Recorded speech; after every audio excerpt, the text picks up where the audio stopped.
حضرت عمر فاروق رضی اللہ تعالیٰ عنہ بڑے پریشان ہیں کہ قادسیہ میں حضرت سعد بن ابی وقاص کے ساتھ لوگ جہاد کرنے گئے، رپورٹ کوئی نہیں آ رہی۔ اتنے پریشان تھے کہ باہر نکل کے نا اس رستے پہ بیٹھ جاتے جو رستہ قادسیہ کی طرف سے آتا تھا، جو بھی آتا جاتا پوچھتے جنگ کے کیا حالات ہیں۔ ادھر جب اللہ نے فتح دے دی نا تو حضرت سعد بن ابی وقاص رضی اللہ تعالیٰ عنہ نے نا ایک قاصد کو خط دے کے بھیجا، کہنے لگے عمر کے پاس جاؤ، انہیں اطلاع دو کہ الحمدللہ اللہ نے اسلام کو فتح عطا کر دی۔ یہ حضرت عمر کو جا کے دینا، وہ بڑے پریشان ہوں گے۔ وہ جو اس زمانے میں اس طرح ہوتا تھا کہ کئی دور دور سے صحابہ جو دوسرے شہروں کے ملکوں کے رہنے والے ہوتے تھے وہ بھی آ کے شامل ہو جاتے تھے جہاد میں۔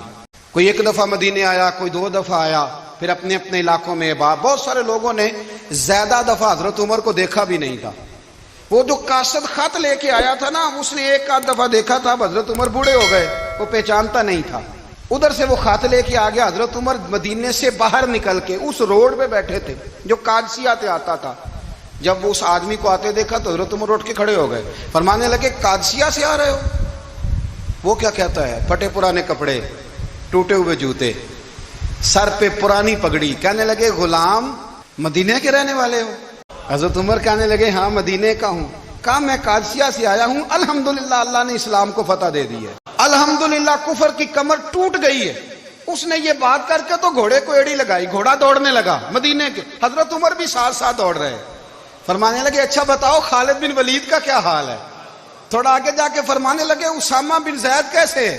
وہ کہتے ہیں ٹھیک ہے۔ پھر اس نے اور گھوڑا، عمر ساتھ ساتھ دوڑ رہے ہیں، ساتھ ساتھ 24 لاکھ مربع میل کا حکمران، ایک جوتا پیر سے نکل گیا، عمر دوڑ رہے ہیں۔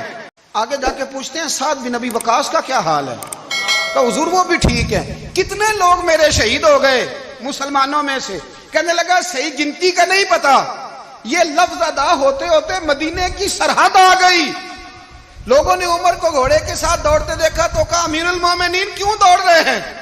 وہ غلام چھلانگ لگا کے نیچے آیا، قدموں میں بیٹھ گیا، کہنے لگا حضور آپ نے بتایا ہی نہیں آپ امیر المومنین ہیں۔ آپ فرمانے لگے کیا بتاتا؟ میں تو اونٹ چرانے والے کا پتر ہوں، کیا بتاتا؟ وہ عمر ہوں جس نے اپنے گناہوں کا حساب دینا ہے، کیا بتاتا؟ جو سعد بن ابی وقاص کو جہاد پہ بھیج کے خود بزدلوں کی طرح گھر میں بیٹھا ہے، کیا بتاتا؟ کوئی حیثیت نہیں، کوئی تار۔ تو نے اچھا کیا، تو تو مجاہد تھا، مجھے ساتھ ساتھ دوڑایا، تو نے اچھا کیا۔ جتنے لوگ تھے چیخیں مار کے رونے لگے۔ حضرت فاروق اعظم سے کہنے لگے عمر جب تک تیرے جلوے رہیں گے اللہ کامیابیاں ہی عطا فرمائے گا، جب تک تیرا رنگ رہے گا اللہ تعالیٰ نوازتا ہی رہے گا۔ کچھ نہیں، کبھی اپنا آپ ظاہر ہی نہیں کیا۔ بہت بڑے تھے، بہت بڑے تھے حضرت عمر، بڑے تھے۔